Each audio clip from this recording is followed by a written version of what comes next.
제16장. 욥이 대답하여 이르되, 이런 말은 내가 많이 들었나니 너희는 다 재난을 주는 위로자들이로구나. 헛된 말이 어찌 끝이 있으랴. 네가 무엇에 자극을 받아 이같이 대답하는가? 나도 너희처럼 말할 수 있나니 가령 너희 마음이 내 마음 자리에 있다 하자. 나도 그럴듯한 말로 너희를 치며 너희를 향하여 머리를 흔들 수 있느니라. 그래도 입으로 너희를 강하게 하며 입술의 위로로 너희의 근심을 풀었으리라. 내가 말하여도 내 근심이 풀리지 아니하고 잠잠하여도 내 아픔이 줄어들지 않으리라. 이제 주께서 나를 피로하게 하시고 나의 온 집안을 패망하게 하셨나이다. 주께서 나를 시들게 하셨으니 이는 나를 향하여 증거를 삼으심이라. 나의 파리한 모습이 일어나서 대면하여 내 앞에서 증언하리이다. 그는 진노하사 나를 찢고 적대시하시며 나를 향하여 이를 갈고 원수가 되어 날카로운 눈초리로 나를 보시고 무리들은 나를 향하여 입을 크게 벌리며 나를 모욕하여 뺨을 치며 함께 모여 나를 대적하는구나. 하나님이 나를 악인에게 넘기시며 행악자의 손에 던지셨구나. 내가 평안하더니 그가 나를 꺾으시며 내 목을 잡아 나를 부서뜨리시며 나를 세워 관역을 삼으시고 그의 화살들이 사방에서 날아와 사정없이 나를 쏘므로 그는 내 콩팥들을 꿰뚫고 그는 내 쓸개가 땅에 흘러나오게 하시는구나. 그가 나를 치고 다시 치며 용사같이 내게 달려드시니 내가 굵은 배를 꿰매어 내 피부에 덮고 내 뿔을 티끌에 더럽혔구나. 내 얼굴은 울음으로 붉었고 내 눈꺼풀에는 죽음의 그늘이 있구나. 그러나 내 손에는 포악이 없고 나의 기도는 정결하니라. 땅아, 내 피를 가리지 말라. 나의 부르짖음이 쉴 자리를 잡지 못하게 하라. 지금 나의 증인이 하늘에 계시고 나의 중보자가 높은 데에 계시니라. 나의 친구는 나를 조롱하고 내 눈은 하나님을 향하여 눈물을 흘리니 사람과 하나님 사이에와 인자와 그 이웃 사이에 중재하시기를 원하노니 수년이 지나면 나는 돌아오지 못할 길로 갈 것임이니라.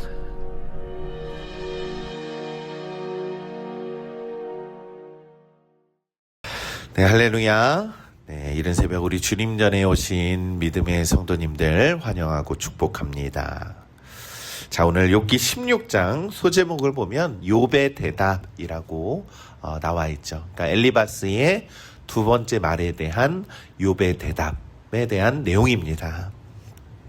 자, 이 욥의 친구들은 처음 욥을 찾아왔을 때는요, 이 성경에서 보면 욥의 세 친구들이 처음 찾아왔을 때는 일주일 동안 아무 말도 하지 않고 그저 그냥 함께 욥 곁에서 앉아 있어 줬습니다. 그게 그들의 처음 위로였어요. 그때까지만 해도 좋은 친구들이었죠. 위로자였고 아마 고통받는 욥이 참 위로를 얻었을 것입니다. 그런데 그들이 말하기 시작을 하죠. 말하기 시작하면서 상황이 좀 달라지죠. 자, 그래서 이 욥은 그러한 친구들의 그 권면이라던가 그들의 지혜에 대해서 위로를 얻지 못합니다. 그러면서 2절에 이렇게 말을 하죠. 자, 2절에 있는 말씀 합독해 보겠습니다. 이런 말은 내가 많이 들었나니 재난을 주는 위로자들이구나. 이 너희들은 위로자로 왔는데 오히려 나에게 재난을 주는 위로자였구나 라고 얘기를 합니다. 여러분, 위로하러 온 사람들이 오히려 또 하나의 고난이 된 것이죠. 욥에게는요. 얼마나 마음이 무너졌겠습니까? 왜 그랬을까요? 이 친구들은요, 이 욥의 눈물, 이 욥의 고통을 공감하지 못했다는 거예요. 공감하지 못하고 그들은 오히려 이 욥이 죄를 가지고 있기 때문에 그 죄가 무엇인지, 그 원인이 무엇인지, 너의 고통과 고난, 그 원인은 분명히 죄 때문이야 라고 하면서 그거에 대해서 집착했다는 거거든요. 근데 여러분, 이 모습이 참 우리의 연약함과 닮아 있거든요. 여러분, 우리도 어떤 상황이 일어나요. 어떤 상황과 어떠한 이야기가 있습니다. 그러면 사람들은요, 누가 그랬어? 라고 얘기를 합니다. 어떤 원인과 상황에 대한 충분한 이해를 돕는 것보다 누가 그 이야기의 주인공이야? 라고 하면서 묻고는 하죠. 여러분, 이것은 참 우리가 위로자가 아니라 이 재난이 될 수 있다라고 하는 이 인간의 연약함이라는 것을 우리가 인정해야 합니다.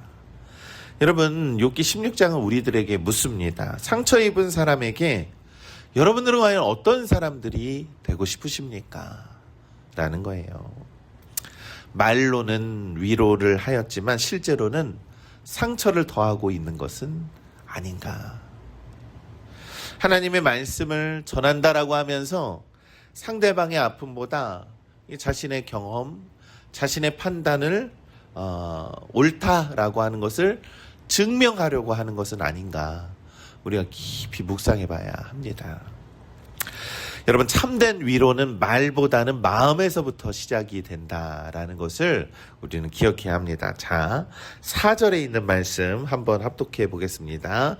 4절입니다.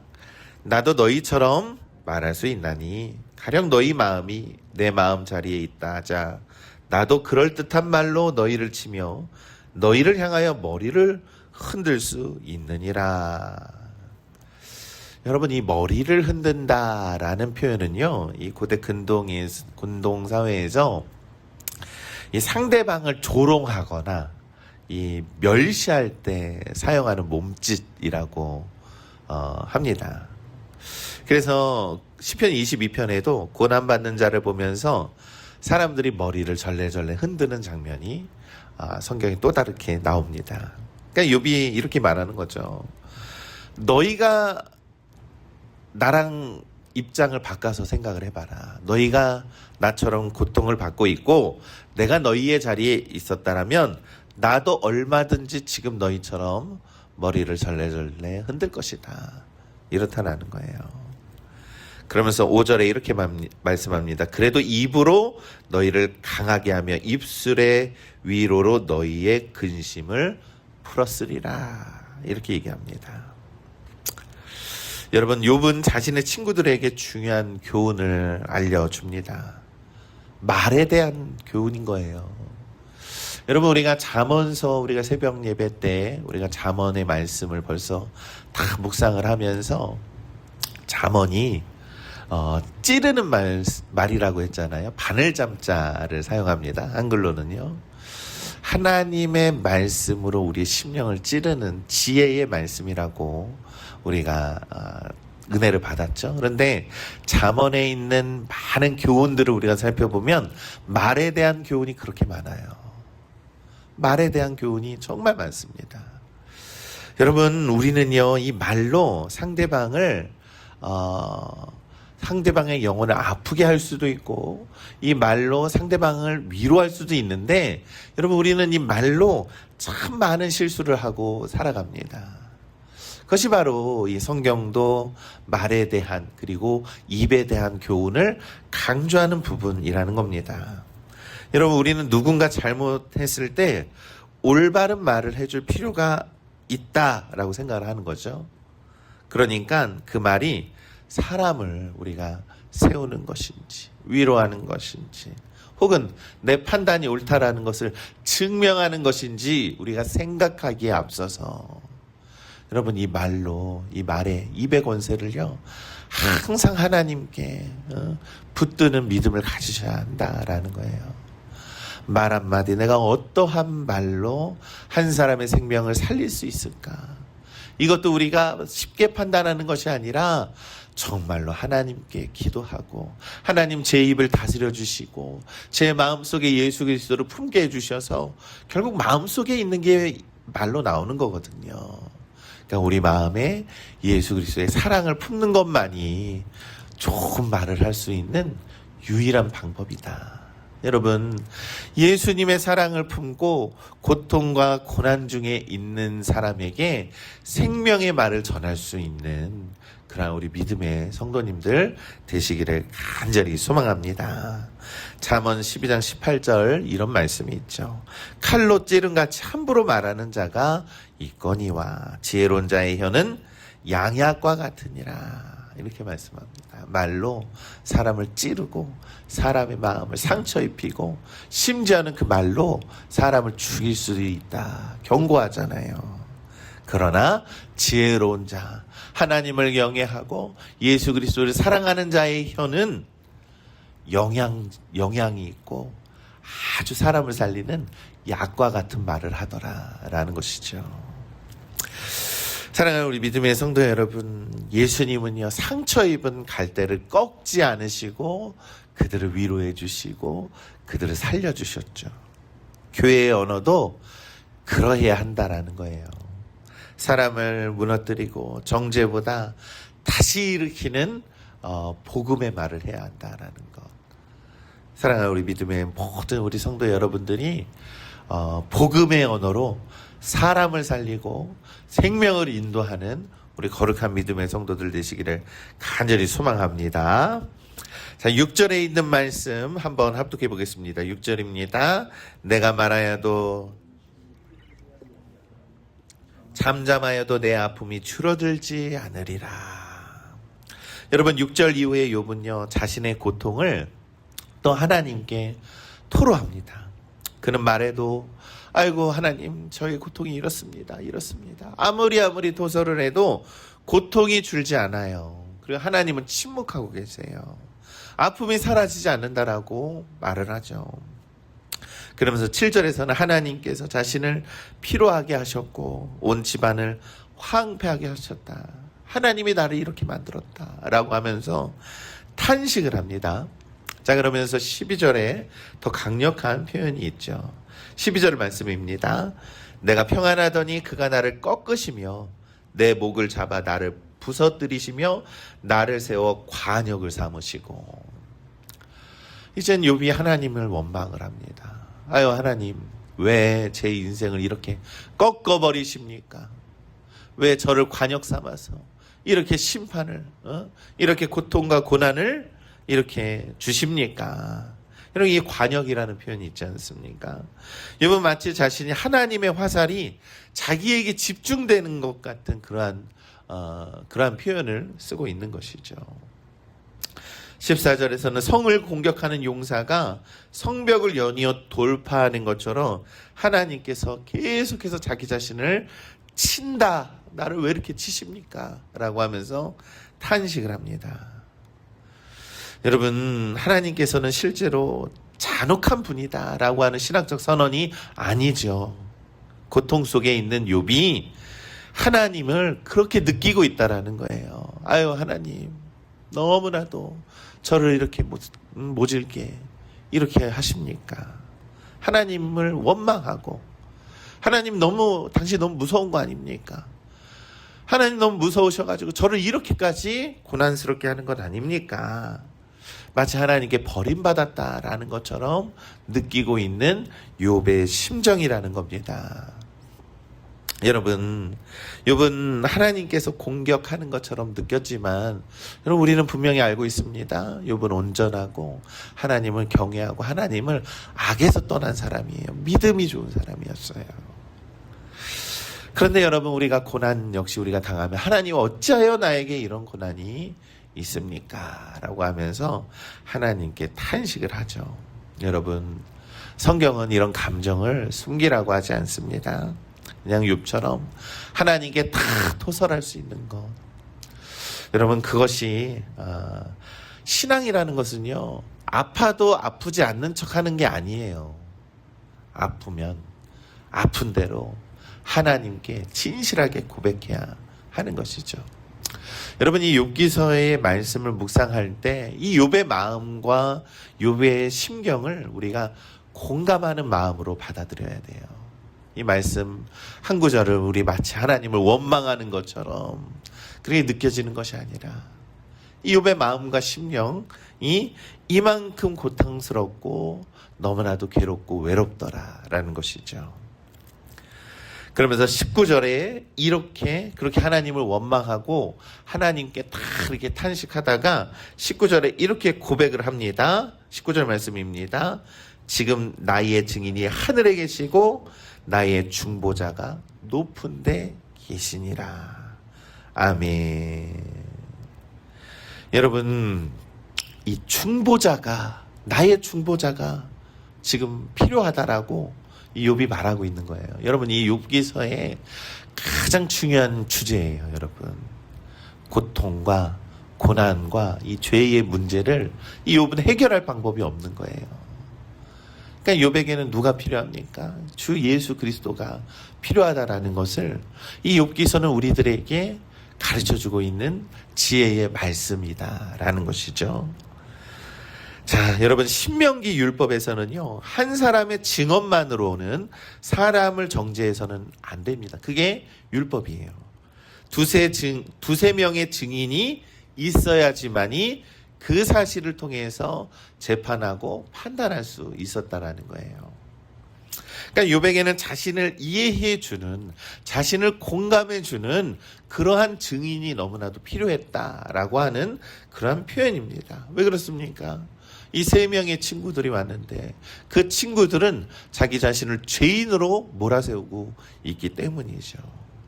근데 욥이 고백을 하는 거예요. 하나님은 분명히 아시고 저 하늘에는 분명히 나를 위한 증인, 중보자가 분명히 계시다라는 것을 이 욥은 알고 있었다. 이 깨닫고 있었다라는 겁니다. 욥은 자신과 하나님 사이에 서서 자신의 진실을 증명해 줄 존재를 갈망했다는 거예요. 아, 하나님, 저의 이 고통과 고난의 문제를 하나님께 증언해 줄 수 있는 한 사람이 필요합니다. 그 중보자 한 사람이 필요합니다. 우리는 알고 있어요. 우리는 예수 그리스도라는 것을 우리는 알고 있습니다. 그런데 여러분, 이 욥기서의 이 욥기의 말씀, 이 욥은요, 당시 예수님이 없었잖아요. 그렇죠? 그래서 이 욥기서의 이 말씀은요, 우리들에게 참 많은 복음의 필요성을 우리들에게 강조하고 있는 지혜의 말씀입니다. 자, 20절, 나의 친구는 나를 조롱하고 내 눈은 하나님을 향하여 눈물을 흘리니. 21절, 사람과 하나님 사이에와 인자와 그 이웃 사이에 중재하시기를 원하노라. 여러분, 욥의 갈망은요, 이 신약 성경 복음서에 있는 이 디모데전서 2장 5절에도 이런 말씀이 있습니다. 하나님과 사람 사이의 중보자도 한 분이시니 곧 사람이신 예수 그리스도이시라. 아멘. 여러분, 욥에게는 이 희망하는 갈망이 있지만 우리에게는 분명한 이름이 있습니다. 바로 예수님입니다. 욥은 갈망하는 거예요. 주님을 갈망합니다. 저는 주님이 너무 필요한데 하나님, 그러한 중보자 증인을 저로 인해 구원하여 주시옵소서. 여러분, 이 욥기서의 이 말씀은요, 굉장히 복음적인 말씀이에요. 여러분, 우리는 예수 그리스도가 너무나도 필요한 사람들입니다. 우리의 유일한 중보자 되시고 우리의 고통과 고난, 그 뼈아픈 처절한 죄의 문제, 유일하게 하나님과의 사이를 연결해 줄 수 있는 그 은혜가 바로 우리 주 예수 그리스도로부터 우리들에게 주어졌다. 이게 바로 하나님의 은혜 아닙니까? 이게 바로 복음 아닙니까? 얼마나 귀한 은혜입니까? 사랑하는 우리 믿음의 성도 여러분, 사람이 말로 위로받을 수 없습니다. 사람이 사람으로 위로받을 수 없습니다.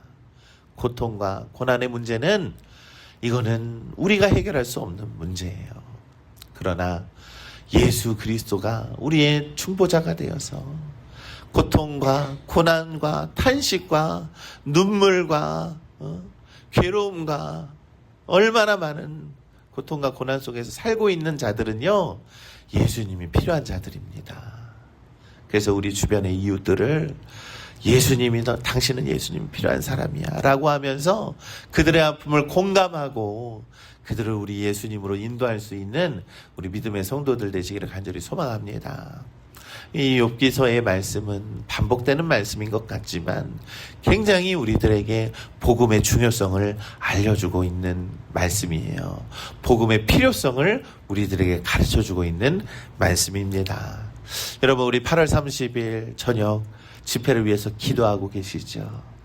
여러분, 우리 청년들이 많은 은혜를 받았듯이 우리도 은혜를 받아야 돼요. 우리도 하나님 앞에 진실하게 나와서 하나님, 저도 이렇게 못난 자입니다. 하나님, 제 영혼에 이러한 질병이 가득한 자입니다. 하나님 씻어주시고 복음으로 깨끗하게 하여 주시옵소서. 우리는 예수님 없이는 살아갈 수 없는 존재들입니다. 고백하고 여러분 치유받고 회복받는 은혜 받는 시간 되시기를 간절히 소망합니다. 그리고 욥처럼 고통받는 이웃들이 있어요. 하나님을 믿었지만 하나님을 떠난 사람들 많이 있습니다. 그분들을 초대해야 돼요. 그분들을 다시 예수님의 사랑으로 다시금 일으켜 세워야 합니다. 그래서 우리가 그분들을 천국으로 인도할 수 있는 천국의 열쇠가 되시기를 간절히 소망합니다. 오늘도 욥기 16장에 있는 말씀, 욥의 대답을 통해서 우리가 욥을 공감하고 우리가 예수님이 너무나도 필요한 사람이다라는 것을 인정하면서 믿음으로 살아가는 우리 거룩한 믿음의 성도들 되시기를 우리 주님의 이름으로 간절히 축원합니다. 아멘.